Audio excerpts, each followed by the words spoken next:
the Amar Jyoti flame being extinguished, the statue of Bose are distractions from unemployment, inflation, our declining status in the world, attacks on minorities.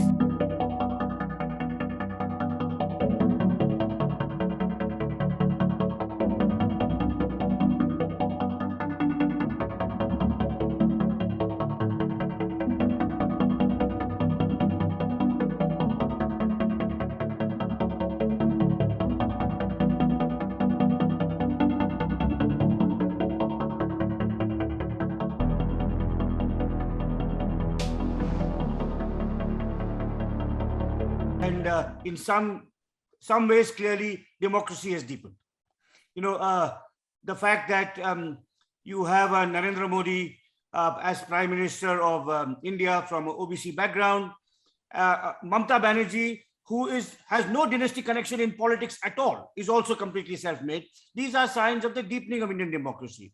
The fact that voting percentages still are high, the fact that many of our entrepreneurs are no longer from standard business families like the Ambanis and like the Birlas and the Tatas. In other ways, I think we faced a decline, and particularly I'd say in the quality, capability, and effectiveness of our public institutions. I'd say the civil service, the judiciary, and the media are performing at below optimum levels, at levels the framers of the Constitution would never have anticipated.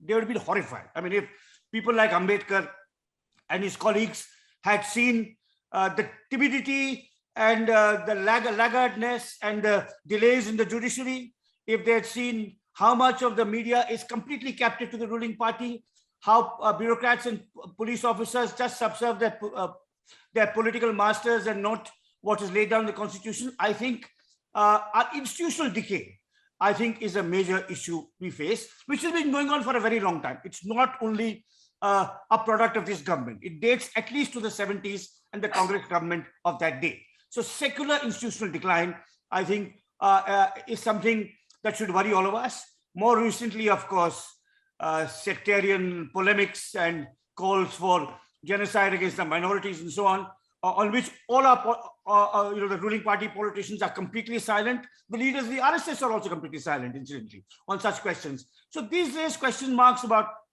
where we are going.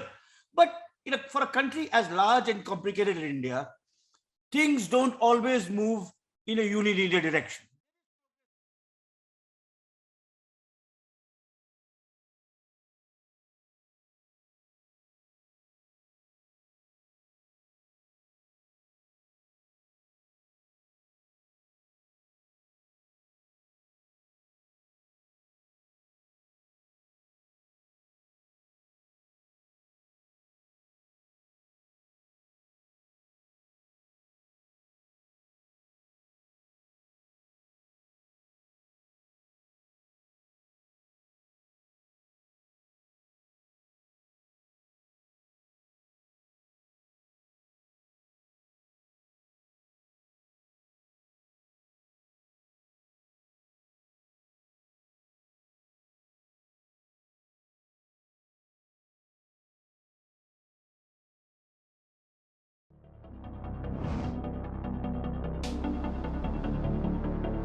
Clearly, Rahul Gandhi is incapable of opposing him, not just politically, but also ideologically. Because in the Sonia Gandhi history of the Congress, it is all the Gandhi family, except one person, Mahatma Gandhi. A lot of this rewriting has been enabled by the ignorance and the nepotism of the leadership of the Congress party, which has allowed the BJP to so daringly claim not just Patel, who was Gandhi's right-hand man, and then later Nehru's right-hand man, but Bose, who named the brigades of the Indian National Army Gandhi Brigade, Nehru Brigade, and Azad Brigade.